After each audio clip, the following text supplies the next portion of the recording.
क्या एक दिन में प्रॉपर्टी से कब्जा हटाया जा सकता है? आप देख सकते हैं ये ज़मीन है और इस ज़मीन पर जो है घेरावा करने का प्रयास किया जा रहा था, लेकिन उसको तोड़ दिया गया, हटा दिया गया। तो एक दिन में यानी जो होगा, एक दिन में जो है यानी प्रॉपर्टी जो कब्जा कर लिया था उसको हटाने का क्या प्रक्रिया है, कैसे आप एक दिन में ये सारा काम करवा सकते हैं। देखें, जो भी ज़मीन का जो मालिक है, ज़मीन मालिक, अब ज़मीन मालिक जो व्यक्ति है जिसके नाम से ज़मीन का या कह सकते हैं खतियान कायम है या खतियान के वो हकदार हैं, कुछ भी हो सकते हैं। और अगर वो खतियान के हकदार हैं तो उनके नाम पर ज़मीन का दाखिल खारिज हुआ होगा, उनके नाम से ज़मीन का रसीद जो है वो ऑनलाइन ऑफलाइन जो भी है वो प्राप्त हो रहा है। अब उनकी ज़मीन को कोई जबरन आकर कब्जा कर लेता है, या अगर किसी के पास ज़मीन की रजिस्ट्री है, वो ज़मीन किसी से खरीदे हैं और ज़मीन खरीदने के बाद उसका दाखिल खारिज भी हो गया, मतलब जिनके नाम से ज़मीन की रजिस्ट्री है उसका दाखिल खारिज भी हो चुका है। अब दोनों सिचुएशन, दोनों कंडीशन की अगर बात करें, ज़मीन रजिस्ट्री हो या खतियान से ज़मीन का दाखिल खारिज हुआ हो, दोनों कंडीशन में क्या होगा।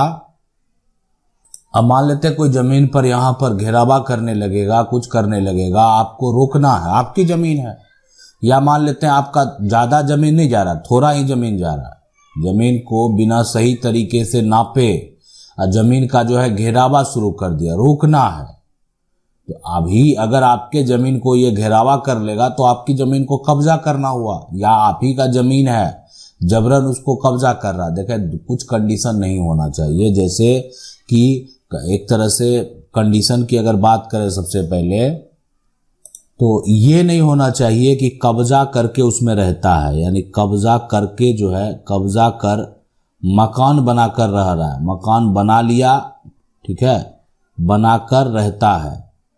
एक तो कब्जा कर लिया, मकान बना लिया और उसमें रहता है, तो आप जो है जाकर एक दिन में सोचेंगे कोई रह रहा है उसका घर का सामान फेंक दें या उसको घर से निकाल दें, खुद मकान बनाया उसमें रह रहा है और आज से कब्जा नहीं है, लंबे समय से कब्जा है, तो ये प्रक्रिया यहाँ पर काम नहीं आएगा। देखिए, कोई अगर लंबे समय से रह रहा है ना, तो उसको हटाने के लिए फिर आपको कानूनी प्रक्रिया में जाना होगा, कानूनी प्रक्रिया के तहत हटाना होगा, यानी जो उसका प्रक्रिया है उसी प्रक्रिया के तहत वो हटेगा। अगर वो व्यक्ति कहीं पर भी घर बनाकर रह रहा है, वो आपका निजी ज़मीन है या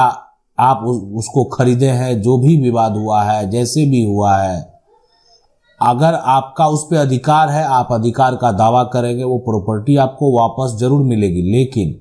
आप उसको जो है ना एक तरह से उसका घर को तोड़वा नहीं सकते हैं, या कोई पुलिस अधिकारी के द्वारा उनका घर तोड़ा नहीं जा सकता है।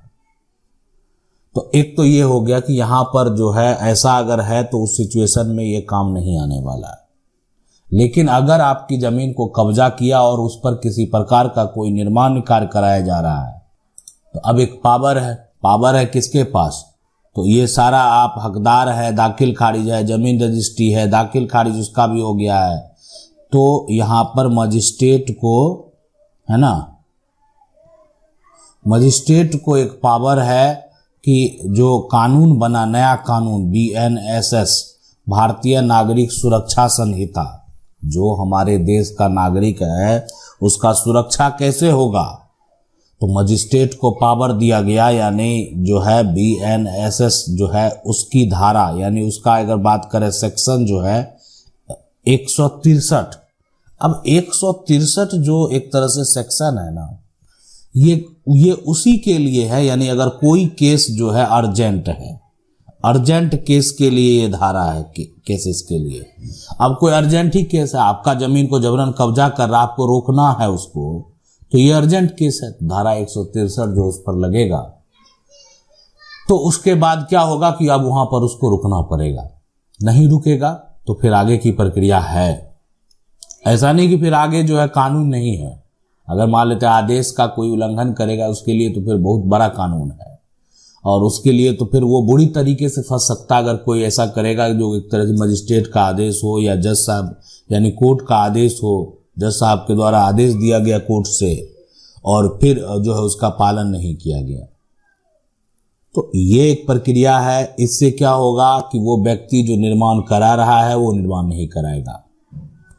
अगर वो निर्माण गलत तरीके से करा रहा है, उसका कोई वहां पर जमीन नहीं है, अगल बगल में कोई जमीन नहीं है। देखें होता क्या है कि पुलिस अधिकारी आएंगे तब विवाद है सीमा का। देखें यहाँ पर आप करेंगे नहीं, यहाँ से नहीं है, ठीक है, आप जमीन मालिक करें नहीं, यहाँ से नहीं है, ठीक है, और कब्जा करने वाला करेंगे नहीं मेरा यहाँ से ही है, और आप करेंगे नहीं यहाँ इधर से नहीं है, इसका और इधर आएगा।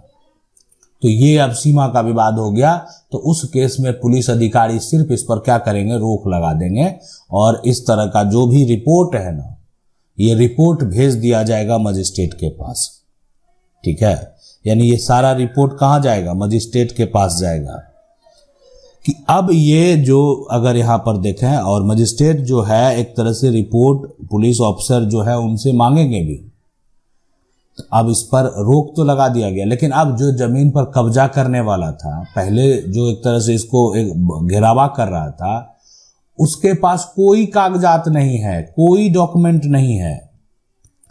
कोई यहां पर जो है कागजात यहां पर नहीं है। तो कोई भी कागजात नहीं अगर आपके पास है और आप जबरन कब्जा कर रहे हैं, तो फिर पुलिस के द्वारा तुरंत जो है कार्रवाई की जाएगी, तुरंत एक्शन लिया जाएगा, और उस तरह का जो कार्य किया जा रहा है उसको रोका जाएगा। देखें अब, लेकिन जब सामने वाला आपके बगल वाले भी आपके एक तरह से आप कह सकते हैं फटीदार है ना, उसका भी वहां पर हक है, बगल में वही है। अब सीमा का विवाद है, तो उस सीमा का विवाद जो हल होगा वो कैसे होगा, जब तक उसको सही तरीके से नहीं नापा जाएगा, सही तरीके से ना उसका जांच और पड़ताल किया जाएगा, तब तक ये सीमा का विवाद खत्म नहीं हो सकता है। तो इसलिए देखें, इस तरह के मामले में उस व्यक्ति का कुछ नहीं चलता है जिसके पास कोई भी ऐसा साक्ष्य नहीं है जिससे वो साबित करे कि वो जमीन पर कब्जा में क्यों है, ये क्यों जाकर कब्जा कर लिया। इस तरह का अगर कोई भी कार्य करता है तो उस पर जो मुकदमा दर्ज होता है उसके ऊपर कार्रवाई भी की जाती है। अब कोई जबरन है, आपको कोई अधिकार नहीं है, ना आप परिवार के हिस्सेदार हैं, ना आप उनके भाई हैं, ना चाचा हैं, या ना आप कह सकते हैं आप उसका जो सीमा है उस सीमा के बगल से सटा आपका संपत्ति है। विवाद देखें, सिविल का जो विवाद है, अब कोई अन्य आता है, अब कौन जो कब्जा करने वाला वो क्या है, वो दबंग है, वो वर्चस्व दिखाने वाला है, वो दादागिरी करने वाला है, तो वहां पर इसका कुछ नहीं चलने वाला। एक दिन में ऐसा प्रॉपर्टी जो है वो खाली हो जाएगा। अब है कि ये सभी कार्य करने के लिए मान लेते हैं आप चाहें तो खुद से सारा काम कर सकते हैं, यानी जाकर मजिस्ट्रेट के पास केस फाइल कर सकते हैं, थाना में जाकर FIR दर्ज करा सकते हैं, ये सारा कार्य आप खुद कर सकते हैं। लेकिन आप ये सारा कार्य जो खुद करेंगे तो आपको आगे क्या करना है, सबसे पहले कि अब ये जो FIR आपने दर्ज कराया, FIR जो दर्ज कराएंगे तो उसके बाद उसकी जांच की जाएगी, मामला मजिस्ट्रेट के पास भेज दिया जाएगा। तो आप अगर सक्षम नहीं है कि आप खुद से ये कर सके, आप जो है एक तरह से ना उनको सही ढंग से बताने में सक्षम हैं, तो आप एक वकील से संपर्क कर सकते हैं, यानी उनसे जाकर मिल सकते हैं मेरे ज़मीन पर अतिक्रमण किया जा रहा है, मेरे ज़मीन पर अवैध तरीके से निर्माण कराया जा रहा है, उसको कृपया रोकें। अब जाएंगे, सारा प्रक्रिया वो आपको कर देंगे, आपको घबराने की ज़रूरत नहीं है, आपका कब्जा जो है वो खाली होगा। अब है कि सवाल उठता है, मान लेते हैं कि देखें कि यहाँ पर होगा क्या। सबसे बड़ा सवाल है ये कि आप वकील के पास गए और फिर भी आपका जो है, सबसे पहले आपको करना क्या है, वकील का पता सही ढंग से कर लेना है कि कौन उस विभाग के वकील हैं, कौन अच्छे वकील हैं जो आपका कार्य करेंगे। अब ऐसा नहीं कि आप वकील से संपर्क किए फिर भी आपका कब्जा नहीं रुका, तो आपको करना क्या है कि ये अर्जेंट केस है, इसका नोटिस जल्द से जल्द होना चाहिए, इस पर जो है पुलिस के द्वारा जल्द से जल्द कार्रवाई होनी चाहिए। ये आप जो है एक तरह से बात करेंगे उनसे कि आज ये इसमें रुकावट होनी चाहिए, ये कब्जा जो है जो कर रहा है वो व्यक्ति वो गलत तरीके से कर रहा है, इसको किसी भी हालत में लंबा लेकर नहीं जाना है। यानी इसीलिए जो करना है अर्जेंट में आज के आज करना है, और होगा, होता है, नियम है, कानून है। यानी ये तो उसके लिए है ही कि अगर उस पर जो है ऐसा हो रहा है, तो अगर उस पर धारा 163 लग गया तो फिर आगे वो कुछ नहीं करेगा, करेगा तो उसका उल्लंघन होगा, फिर आगे उसके ऊपर जो है सेक्शन 164 के तहत कार्रवाई होगी, और 164 के तहत कार्रवाई होगी तो फिर यहाँ पर जो है मजिस्ट्रेट के द्वारा आप कह सकते हैं जो व्यक्ति 163 का उल्लंघन किया, अगर किसी प्रकार का सबूत है या अगर किसी का बयान है तो उसी को सबूत मान लिया जाएगा और जो है मजिस्ट्रेट के द्वारा फिर जो है कार्रवाई की जाएगी।